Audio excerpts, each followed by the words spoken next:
వెనక్కు తగ్గే అవకాశం ఉండదు. తప్పకుండా బీఆర్ఎస్కి ఇది ఒక ఎదురు దెబ్బ, సెట్ బ్యాక్.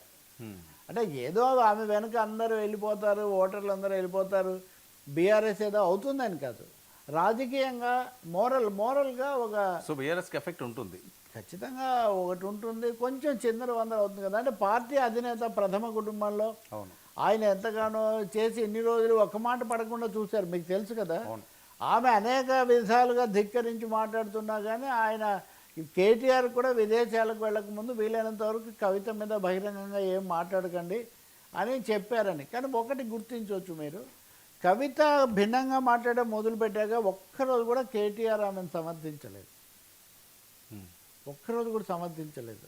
ఈ మధ్య ఎప్పుడో నాకు ఈ కీలకమైన 2-3 నాయకులు కూడా అక్కడక్కడ కలిశారు నాకు.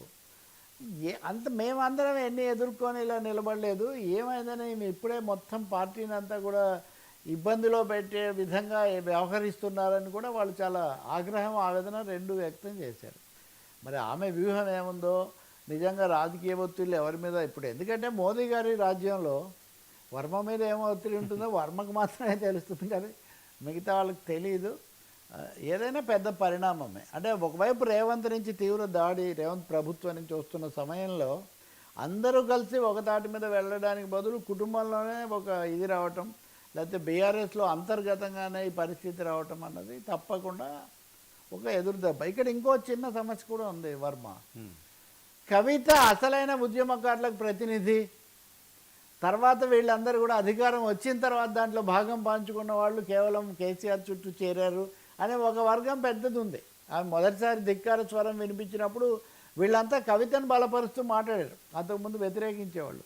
సో ఈ సెక్షన్ కూడా ఆమె చుట్టూ చేరే ఒక అవకాశం ఉంది. సో మిగిలిన విషయాలన్నీ ఎలా డీల్ చేస్తారు కేసీఆర్ అన్న దాని మీద ఆధారపడి ఉంటుంది. ఇప్పుడే కాళేశ్వరం మీద కూడా ఈరోజే ఆ వార్త కూడా వస్తుంది.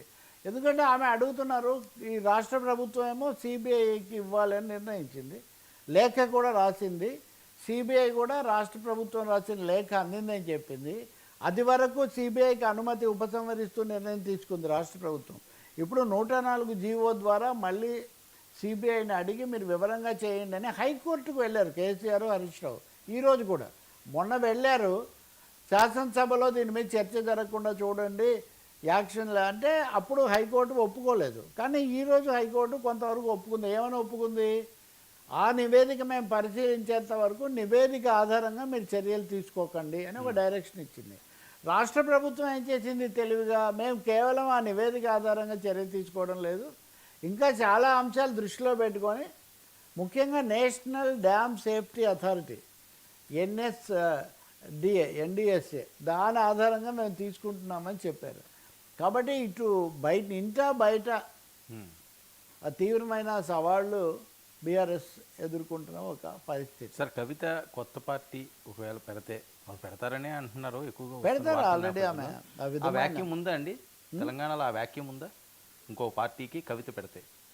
ఆ వ్యాక్యూమ్ లేదు నిజానికి. ఆమె ఎవరితో అలైన్ అవుతారు ఏంటి అది వేరే విషయం. రెండవది ఆమె వెనక ప్రత్యేకించి చేరే శక్తులు ఎవరు ఉంటారు దానికి. ఎప్పుడు ఒక సామాజిక ఆర్థిక నేపథ్యం ఒకటి ఉండాలి కదా. ఆ నేపథ్యంలో ఎవరు కవిత వెనక చేరుతారు? పైగా దానికి ఆమె వ్యక్తిత్వం, ఆమె పర్సనాలిటీ అంటారు చూడండి, లేకపోతే ఆమె యొక్క వ్యక్తిగతమైనటువంటి స్థానము, ఇవన్నీ సరిపోతాయా? ఆమె నేపథ్యం ఏంటి, ఇప్పుడు ఆమె పరిస్థితి, రాజకీయ విధానం ఏంటి? ఓకే, ప్రయత్నం చేయొచ్చు, ప్రజాస్వామ్యంలో ఎవరికైనా ఉంటుంది, కానీ చాలా పరిమితమైన. ఇప్పుడు మీరు అదే కదా చూస్తారు, ఆంధ్రప్రదేశ్లో జగన్ మీద షర్మిల తిరుగుబాటు చేశారు. ఆమెకు కానీ ఆమె పార్టీకి కానీ ఓట్లేం రాలేదు. కానీ ఆ చెల్లెల్నే దూరం చేసుకున్నాడు అన్నటువంటి ఒక రాజకీయ ఒక ప్రభావం జగన్ నష్టం చేసింది. సో రాజకీయ పార్టీలకు ఆ విధమైన నష్టం చాలా ఉంటుంది. ప్రతిదీ మనం 1, 2, 3 లెక్కలు చెప్పలేము. రాజకీయమైనటువంటి నష్టం మటుకు తప్పకుండా ఉంటుంది. దీన్ని కవర్ చేసుకోవడానికి మళ్ళీ చాలామంది బీఆర్ఎస్ నాయకులు. ఒకటైతే నిజం, ఈ ప్రశ్న మొన్న ఎవరో జగదీశ్వర్ రెడ్డిని అడిగారు, మాజీ మంత్రిని, ఏం ప్రభావం ఉంటుంది అని. అంటే ఏం ప్రభావం ఉండదు, మీరు అనవసరంగా మీడియాలో చాలా ఎక్కువ ప్రభావం, ఏదో సునామీ లాగా ఉంటుంది అది ఇది అంటే అవేమి ఉండవు, అవన్నీ కూడా అతిశయోక్తులని. బీఆర్ఎస్ అయితే ఏమీ ఉండదు. ఆమె కేసీఆర్, ఇప్పుడు చాలామంది ఏమన్నారు అది వరకు, కేసీఆర్ కుమార్తె కావడం తప్ప ఆమెకు అదనంగా ఏముంది ఆమెకు అని అన్నారు. ఇప్పుడు హఠాత్తుగా ఆమె ఒక రాజకీయ శక్తిలాగా చూపించడం ఎలా జరుగుతుంది? కొన్ని సెక్షన్స్ అసంతృప్తి చెందిన వాళ్ళు వీళ్ళు ఉంటే అవ్వచ్చు. లేదు వేరే వాళ్ళు ఉపయోగించుకునే ప్రయత్నం చేయొచ్చు. ఇప్పుడు ఉదాహరణకు హరీష్ రావు వెనక రేవంత్ రెడ్డి ఉన్నారని కవిత ఆరోపిస్తున్నారు. అవును. నా వెనక ఎవరైనా ఉంటే తోలు తీస్తానంటున్నారు, కానీ వాళ్ళ వెనక మటుకు రేవంత్ రెడ్డి ఉన్నారు అని ఆమె ఆరోపిస్తున్నారు. వాళ్ళు అలాగే ఈమె వెనక రేవంత్ రెడ్డి ఉన్నారనో కాంగ్రెస్ ప్రభుత్వం ఇది ఎంత చేయిస్తుందనో వాళ్ళు కూడా ఆరోపిస్తారు. ఇంకా అవన్నీ అంతే కదా. ఆ సరసమ విరసంబైన నేరములే కలగతోచు నిక్కం సుమతి అని ఇంకా చాలా పరస్పర ఆరోపణలు తీవ్రమైనవి చూస్తాం.